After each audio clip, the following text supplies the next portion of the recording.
1980 पासून हा वडापाव पाटणकरांच्या सेवेत आहे. 4-5 हजार वडापाव आमचा जातोय. चव सातारची या सिरीज मध्ये आज आपण आलेलो आहोत पाटण तालुक्यात.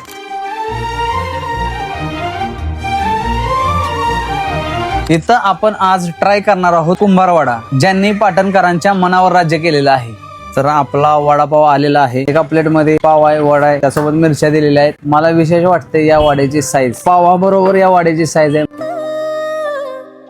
बेसिकली क्रंची वडापाव आहे आणि आतली जी भाजी आहे ना बटाट्याची ती एक नंबर आहे. त्यामुळे याचं सगळ्यांचं कॉम्बिनेशन बेस्ट लागते, बेस्ट. खरंच एक नंबर क्वालिटी. आता मला थंड काहीतरी प्यायचं आहे. पाटणमध्ये सगळ्यात फेमस काय आहे?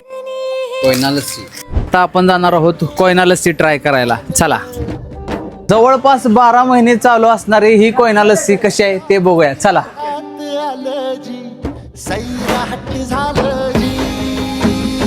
ही आहे ती कोयना लस्सी, जी 40 वर्ष झालं पाटणकरांच्या सेवेत आहे. मस्त आणि एकदम थंड असं वाटतं. या उन्हाळ्याच्या दिवसात तुम्ही अशी लस्सी ट्राय केली पाहिजे. पाटण तालुक्यात खरंच खूप मजा आली. तुमच्या तालुक्यात अजून काय काय फेमस आहे हे कमेंट मध्ये नक्की सांगा आणि फॉलो करायला विसरू नका आपल्या पेजला फूड यात्री गणेश. धन्यवाद.